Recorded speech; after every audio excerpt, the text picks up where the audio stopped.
Bem-vindo, sempre um prazer estar ao seu lado. Programa Lado a Lado de hoje, muito especial, trazendo para vocês um assunto novo. Era da globalização, startups, empresas, MEI, ME, tudo isso vem junto com o avanço do direito empresarial. E nada mais justo trazer para vocês hoje um advogado que atua nessa área. Estamos aqui com o Dr. Pedro Moraes, atuante na área de direito empresarial, jovem advogado, futuro promissor pela frente, e atuante na área de direito empresarial aqui em Pindamonhangaba, que vai tirar algumas dúvidas para a gente. Está pensando em empreender, ampliar o negócio, contratar? O doutor vai esclarecer essas dúvidas e a gente vai poder dar um passo de acordo com o que o próprio direito manda. Doutor, um prazer estar com o senhor aqui hoje, um jovem advogado. Obrigado pelo convite, Bruno. Prazer estar aqui. Doutor, muito importante o papel do advogado empresarial, né, hoje no tempo de globalização. Mas antes de entrar nesse mérito, eu queria ver com o senhor, jovem advogado, como que o senhor surgiu interesse por essa área, como que o senhor começou a atuar por essa área? O brasileiro, de um modo geral, Bruno, ele é empreendedor.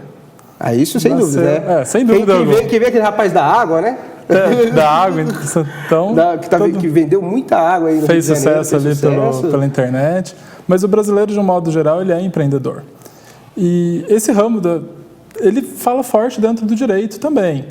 Então, o direito ele é o órgão que vai regular vários tipos de empreendimentos.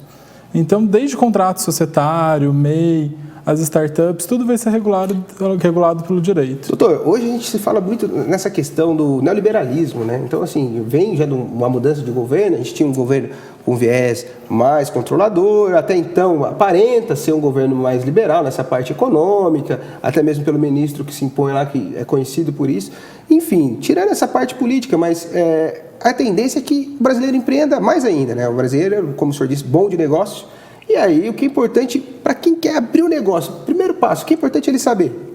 O primeiro passo é ele saber exatamente, ele configurar o negócio dele, o que ele vai fazer de fato. E a figura principal é dele ter um contador. O ideal é ele procurar um contador que vai orientá-lo junto com o advogado. Então, só o advogado não vai resolver nesse primeiro ponto como que ele vai montar essa empresa. Lógico que o contador ajuda muito, mas os dois juntos vai ser fundamental, é o ideal. Até mesmo, doutor, porque ainda no programa anterior, salvo engano, eu comentei com o nosso entrevistado aqui que a advocacia ela não tem só a função de acessar a justiça, buscar o direito, mas ela tem uma função preventiva. Sim, no direito empresarial, a função preventiva ela é muito forte. Desde questão tributária, contabilidade, tudo é muito forte. O fisco ele é muito grande em cima das empresas hoje no Brasil. E é uma coisa que se reclama muito, né, doutor? O fisco no Brasil, né? A gente está à luz aí, para quem não sabe, de uma reforma tributária que vem sendo discutida há anos nas casas legislativas e hoje se tem um modelo de fisco até ultrapassado em relação a outros países do mundo, né? Até mesmo de questão de recolhimento. É muito difícil para o empreendedor, é muito difícil para o empresário saber como recolher, até mesmo para os profissionais da área, né, doutor? Sim, o ramo do direito tributário, que de certa forma está dentro do empresarial, ele é um ramo muito complexo, porque cada empresa tem um tipo de tributação diferente. Então tem a empresa com tributação simples, tributação de lucro presumido, e são diversos tipos de tributação. Então, o direito empresarial, junto com o direito tributário, ele consegue atuar nessa área, buscando a gente estabelecer para a empresa qual que é a melhor captação dela ali, qual o melhor enquadramento fiscal que ela vai ter. E o principal, acho que hoje o empreendedor tem que ter em mente que a prevenção, não só dentro da área jurídica, mas a todo o resto é o ideal, né? Prever. Sim, sem dúvida. A prevenção dentro do direito empresarial, isso até de um modo mais global, como você mesmo disse, Bruno, dentro de todo o direito, a prevenção ela é fundamental. É um ramo novo que tem surgido no direito, e que faz a prevenção, a gente evitar ter uma multa lá na frente, evitar ter um problema trabalhista, a gente conseguir, desde hoje, trabalhar com esse empresário, formas de a gente minimizar os prejuízos que a empresa dele possa vir a ter. E, doutor, acho que é importante também quem quer empreender, tem essa ideia de negócio, saber também dessa questão de qual é o limite da atuação, né? Porque tem gente que quer empreender, o cara ele quer, como diria o meu avô, né? Cobrar o escanteio e cabecear, ele quer fazer tudo dentro da empresa. E não pode, né, doutor? A empresa tem que ter uma limitação. Sem dúvida alguma, a empresa tem que ter uma limitação. O empreendedor ele tem que ter noção do lugar dele dentro da empresa. É interessante ele fazer todo um estudo dentro dessa empresa. E, lógico, o advogado vai ajudar muito ele ali nesse meio tempo. O que ele consegue fazer, até onde ele pode ir, dentro do que ele pode atuar.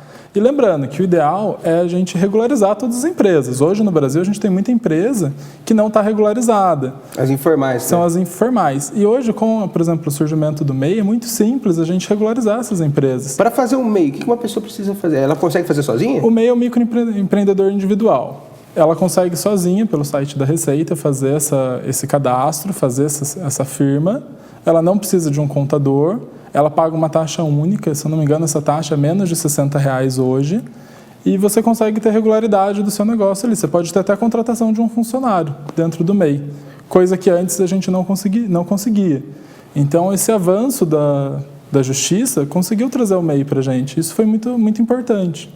É um meio que a gente tem de regularizar várias empresas que estão ali no estado informal. É o microempreendedor que vai conseguir emitir nota fiscal, vai fazer a contratação de funcionário, e isso é muito importante. E a faixa de dedução do microempreendedor hoje, que opta pelo MEI, ela é diferenciada, né? Isso até facilita, porque o que a gente vê mais comum, doutor, pelo menos o que a gente tem conhecimento, é uma empresa pequena que está começando, ela toma uma multa e acaba ali quase que falindo, né? Ruindo, né? Sim, não, sem dúvida. O microempreendedor, pode ter um faturamento bruto de até 60 mil. Então, o MEI é voltado para empresas de pequeno porte.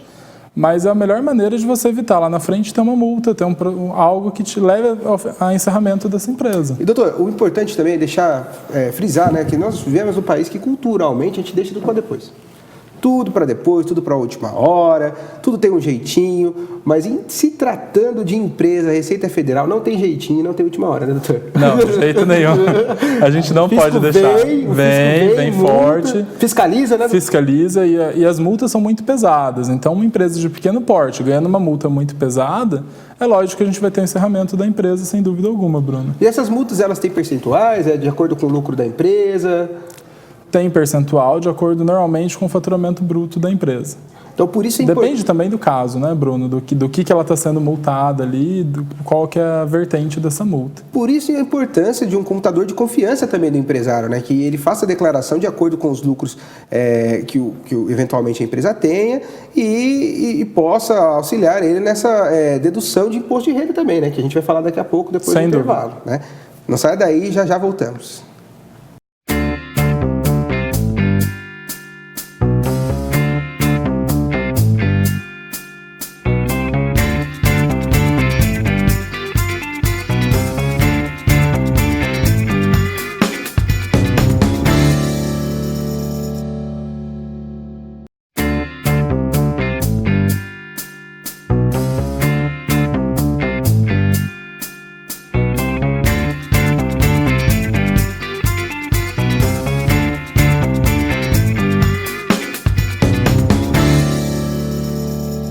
Olá, estamos de volta com Lado a Lado, hoje na ilustre presença do Dr. Pedro Moraes, ele que atua na área de Direito Empresarial. Doutor, antes do intervalo, falávamos sobre a criação das empresas, a importância de se ter o apoio jurídico, contábil, a importância de se deduzir imposto de renda. Falamos também que o jeitinho não existe no direito empresarial. Prevenção é o melhor modo e fazer tudo certo, principalmente para o sucesso da empresa. E eu questionei o senhor referente a um ponto, né? Dedução de imposto de renda das empresas. É muito importante? Muito importante. Uma das pedras filosofais da empresa ali é o imposto de renda. Tanto da empresa quanto do empresário. A gente vai ter uma tributação dupla ali. Não dupla, né? Uma não se sobrepõe à outra. Mas a gente tem dentro das divisões de lucro, os dois têm que fazer a declaração do imposto de renda para que nenhum dos dois tenha prejuízo depois com o fisco. Doutor, uma das coisas que a gente vê mais comum no dia a dia é o patrimônio da empresa se confundir com o patrimônio do empresário, né? Sim, e sem isso dúvida. Dá o famoso boné velho. Isso depois fica muito difícil, tanto para o advogado fazer uma defesa, o contador enquadrar. Então, sim, quem busca empreender, quem quer crescer dentro da área do empreendedorismo, é muito importante separar isso, né, doutor? Sim, sem dúvida. Na realidade, alguns tipos de empresa hoje, alguns tipos de sociedade, elas têm a limitação do patrimônio. Então, em tese, o patrimônio do empresário e da empresa, elas não devem se confundir.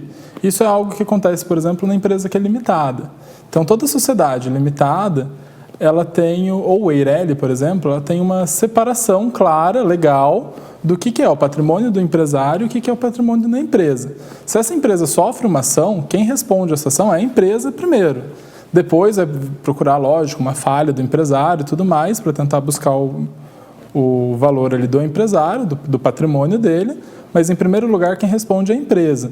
Então essa separação é muito importante e não deve ser feita essa confusão, porque se essa confusão patrimonial é feita, numa defesa trabalhista, por exemplo, onde vem uma condenação ou algo do tipo, a gente vai ter um prejuízo muito grande para a pessoa física do empresário, além do prejuízo que a gente vai ter da empresa. Então, os dois vão estar prejudicados ali.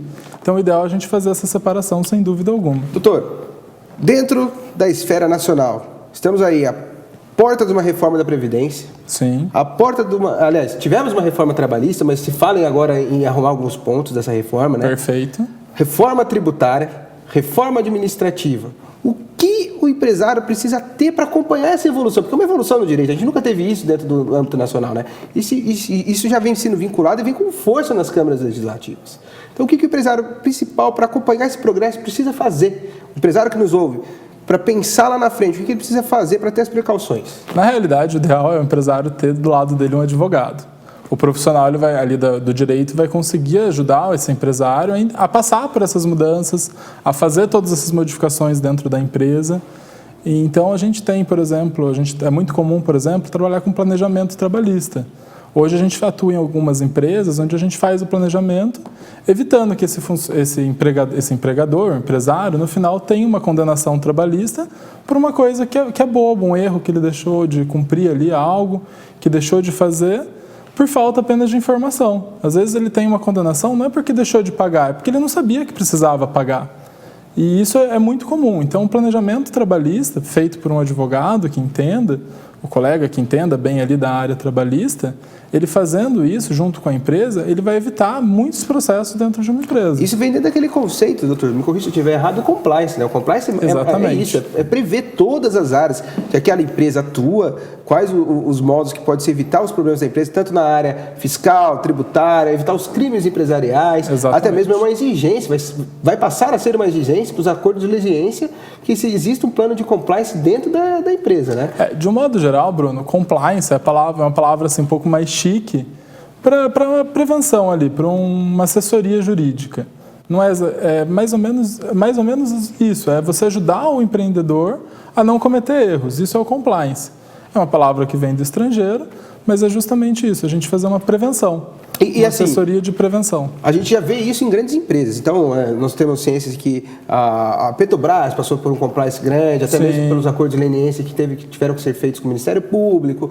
Mas o médio empreendedor, né, e o microempreendedor também é importante que ele já olhe essa ótica do compliance, porque pelo que a gente tem ciência, nessas reformas está previsto que para participar de uma licitação pública vai ter sido necessário ter um planejamento de compliance, né? Exatamente. Na realidade, o pequeno e o médio empresário, eles às vezes não se sentem necessário ali para ter um compliance, mas muito pelo contrário.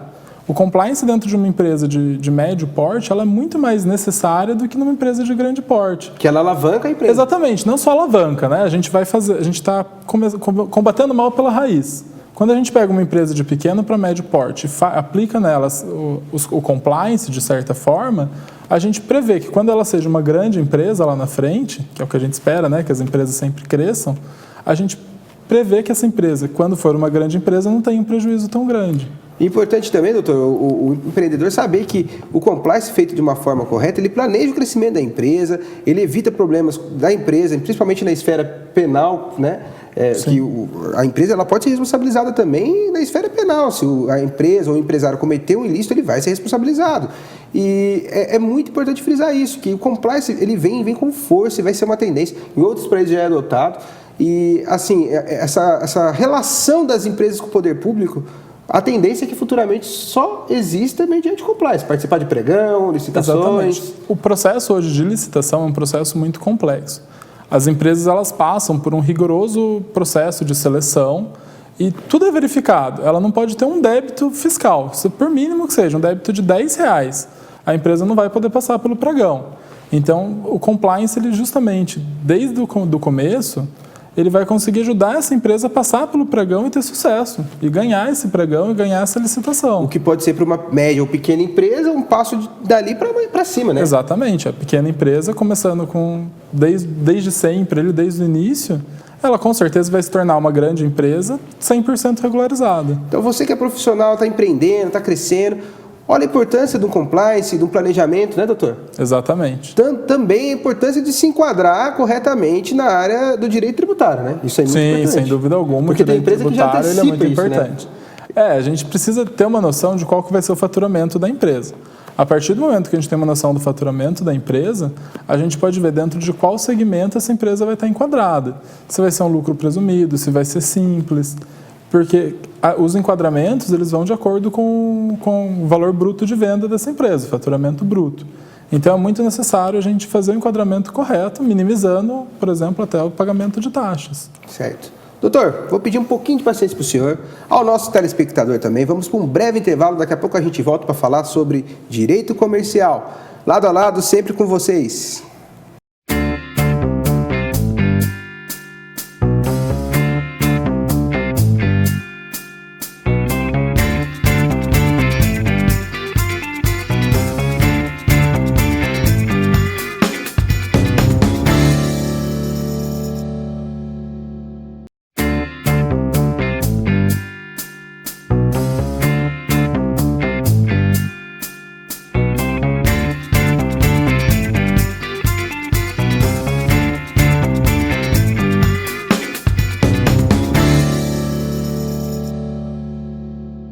Lado a lado de volta para vocês, hoje com informação muito importante para quem quer empreender e crescer também no seu negócio. Você que já é empreendedor, quer crescer? Ouça o que temos a falar com o nosso entrevistado de hoje, Dr. Pedro Moraes, atuante na área de direito comercial. Doutor, antes do intervalo, falávamos sobre o crescimento da empresa, compliance, e agora eu queria ver com o senhor o seguinte: a empresa, para ela poder se inscrever, para ela poder existir, ela tem que se inscrever em alguns órgãos, né? Quais são esses órgãos? Na realidade, são dois órgãos que vão reger a empresa, basicamente. Tanto a Receita Federal, quanto a JUSESP. A JUSESP é a Junta Comercial do Estado de São Paulo. Então, primeiro a gente tem que fazer todos os arquivamentos de ata, todos os documentos, eles têm que ser arquivados perante a JUSESP. Depois disso é levado à Receita Federal, onde gera um número do CNPJ para a empresa. O que eu acho muito interessante a gente falar sobre isso, Bruno, muito empresário, às vezes, não leva sucesso adiante. E quebra, a empresa fecha, por qualquer motivo que seja, normal. Eles esquecem de encerrar a empresa. Isso é muito prejudicial, porque uma empresa aberta, que está inativa, ela está gerando prejuízo, ela está gerando imposto, o fisco vai continuar cobrando, e o empresário ali, que já não é mais empresário, vai ter um prejuízo muito grande, que provavelmente futuramente esse débito vai interferir no CPF dele. Então é muito comum, um número assim, absurdo de pessoas que esquecem de fazer o encerramento da empresa. E isso não pode acontecer. Traz um prejuízo muito grande para o empresário também. Doutor, falando de extinção de empresa, eu acho que um ponto que o senhor tocou muito importante. Hoje nós sabemos que nós temos aí a extinção voluntária, que aquele empresário que às vezes não deu certo, quer mudar de ramo, também não muda lá a inscrição dele, né? Deixa no passado, tem problema também com isso, o senhor já vai falar. Mas também temos outras modalidades, né? Que é a falência. Aqui na cidade tivemos uma empresa grande que faliu, né, virou um elefante branco dentro da cidade de Pindamonhangaba. E também temos uma das únicas modos de pena de morte, entre aspas, dentro do direito, que é a decretação do fechamento da empresa por uma ordem judicial, né? Exatamente. Na realidade, o processo de falência ele vai surgir a partir do débito da empresa. Existem duas modalidades ali iniciais: a recuperação judicial e a falência. A recuperação judicial e a falência, elas se distinguem basicamente no patrimônio da empresa. A empresa deixa uma massa falida, um patrimônio. Então, se esse patrimônio for superior ao débito que essa empresa possui, ela vai ser decretada a recuperação judicial. Se esse patrimônio for inferior ao débito, a empresa vai entrar no processo de falência. O processo de falência, ele implica no encerramento da empresa. O processo de recuperação judicial, não. A empresa continua a existir, ela continua a funcionar junto com o administrador judicial e hoje a gente tem em Pinda, se eu não me engano, são 4 grandes empresas que estão em recuperação judicial. Elas ainda continuam em atividade, continuam com funcionários, mas sob fiscalização mas sobre uma fiscalização tanto da Justiça quanto do administrador judicial. Doutor, é importante, hoje nós sabemos, né, que temos aqui na nossa região muitos trabalhadores que trabalharam em empresas que faliram, né, e assim, dentro do processo de falência, tem uma preferência dos credores, e os trabalhadores são os primeiros, né, doutor? Sim, dentro do processo de falência existe uma ordem de pagamento. Nessa ordem de pagamento, os trabalhadores eles ocupam o primeiro lugar. Tá? Depois entra o fisco, em segundo, e depois os credores concursais, extras concursais ali, que são os credores comuns. Fornecedor. São os fornecedores, terceirizados e outras empresas, por exemplo. Mas, em tese, existe essa ordem, o trabalhador é o primeiro. Então, quando a gente fala, por exemplo, de falência, a empresa faliu, aquele trabalhador está lá, cadastrado já para receber trocação trabalhista, virou credor da empresa. Assim que aquela massa falida gerar uma espécie de lucro, for vendida, ele é o primeiro a receber, a fatia do bolo dele está garantida. Existe uma lista de credores, tá, Bruno? Desde os trabalhadores, eles ocupam esse primeiro ranking na lista. Mas dentro dos trabalhadores existe a lista. Então, conforme você vai se cadastrando no processo de falência, você vai pegando o número ali. É uma lista, de 1 ao infinito. Então, se você conseguir pegar o primeiro bem dessa empresa que for vendido, ele vai pagar o primeiro funcionário da lista. E assim sucessivamente. Finalizou os trabalhadores, a gente começa com outras pessoas que estão cadastradas na lista de acordo com o que o juiz determinar. Entendi. Doutor, outro ponto que eu queria tocar para o senhor. Hoje temos aí vários tipos de empresas. Falamos em startups, em empresas com ramificação na área de saúde, enfim, vários tipos de empresas. Mas eu acho que um ponto principal a tocar são as novas empresas, novos formatos de empresas, que são as empresas por meios digitais, né? Aquelas empresas que não têm sede própria. Tem gente que pensa em abrir um tipo de empresa, aplicativo, ou até mesmo um site de compra e venda. É importante essa pessoa saber, ela é regida pelas mesmas regras das empresas? Sim, ela é regida pelas mesmas regras. Hoje existe uma possibilidade de você abrir uma empresa e não ter um local físico próprio. Você pode usar um endereço digital como localidade. Mas não são todas as empresas que a Jusesp aceita fazer o registro.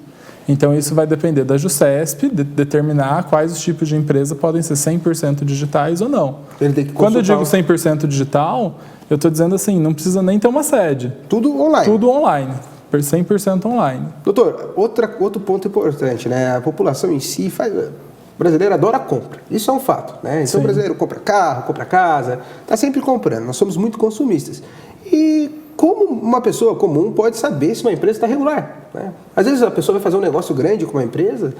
O ideal, Bruno, para ela saber se a empresa está regular ou não é buscar dentro do cadastro da Receita Federal. Também tem um sistema que se integra, né? Tem, tanto se integra quanto dentro da Receita Federal você começa a ter noção. É lógico que, assim, às vezes a empresa, no papel, ela tá tudo regular, mas vai depender da pessoa fazer uma busca um pouquinho mais Essa busca pode ser feita via site, né? Via site. Depois a gente vai disponibilizar os links aqui na página do programa e deve estar passando agora nesse momento para vocês aí.